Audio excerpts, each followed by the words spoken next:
گناہوں سے گناہ کرنے سے گناہوں سے پیٹ نہیں بھرتا. ایک مسئلہ یہ بھی سمجھ لو. ایک گناہ کرتا ہے تو 10 گناہ کو دل اور چاہتا ہے. گناہ کو بس ہمت کر کے نہ کرے, تو نہ کرنے سے آہستہ آہستہ اس میں نہ کرنے کی عادت پیدا ہو جاتی ہے. گناہ نہ کرنے سے ہمت سے کام لے تو اس میں گناہ نہ کرنے کی طاقت و عادت پیدا ہو جاتی ہے, کیونکہ اللہ کی اس قوت کو اس نے استعمال کیا. گناہ سے بچنے کی جو خدا نے قوت دی تھی اس قوت کو اس نے استعمال کیا, اور قاعدہ کلیہ جو قوت استعمال کی جاتی ہے اس میں اور ترقی ہو جاتی ہے.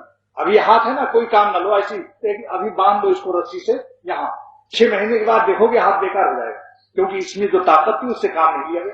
تو آنکھوں کو بری نظر سے بچانے کی جو اللہ نے طاقت دی ہے, جو اس کو استعمال نہیں کرے گا تو پھر وہ کیا ہوگا, وہ بالکل خراب ہو جائے گی طاقت اس کی. تو گناہ نہ کرنے سے گناہ نہ کرنے کی طاقت پیدا ہوتی ہے, اور گناہ کرنے سے چونکہ اس نے گناہ کرنے کی طاقت کو استعمال کیا لہذا اور اس طاقت میں ترقی ہو جائے گی اس کو. پھر گناہ کرنے کی طاقت اتنی بڑھ جائے گی کہ تمہاری دل سب فیل ہو جائے, اور اسی حالت میں مر جاؤ گے, خدا کی غضب اور لعنت لے کر قبر میں اتر جاؤ گے, اور وہیں پسلیاں پیٹ پیس دی جائیں گی, اور ایک پسلی ادھر کی ادھر میں گھس جائے گی, اور دوزخ کی کھڑکی کھل جائے گی. تب پتہ چلے گا گناہ میں کیا ہوگا.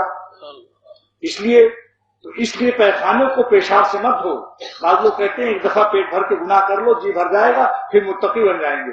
حکیم المت فرماتے ہیں پیخانے کو پیشاب سے دھو گے تو پاک نہیں ہوگا. گناہ کرنے سے گناہ سے نجات نہیں ملے گی. آگ میں آگ ڈالو گے تو اور آگ بڑھ جائے گی. لہذا دوزخ کی آگ جس چیز سے ٹھنڈی ہوگی وہی نسخہ استعمال کرو. دوزخ کی آگ دوزخیوں سے نہیں ٹھنڈی ہوگی. اللہ کا قدم, بخاری کی حدیث ہے, اللہ کا قدم آئے گا, وہ اس کو دبا دیں گے. ایسی دل میں اللہ کا قدم لاؤ, اللہ کے تعلق, اللہ کا ذکر سے نور کی عادی بن جاؤ. انشاءاللہ اندھیروں سے وحشت ہونے لگے گی. جتنا زیادہ نیک بندوں میں رہو گے, جتنا زیادہ اللہ اللہ کرو گے, تو نور میں رہنے کا ایک مزاج بن جائے گا. گناہوں سے نفرت کا ایک مزاج بن جائے گا. جو روشنی میں رہتے ہیں اندھیروں میں ان کا دل گھبرا جاتا ہے, اور جو اندھیروں میں رہتے ہیں وہ روشنی سے گھبراتے ہیں.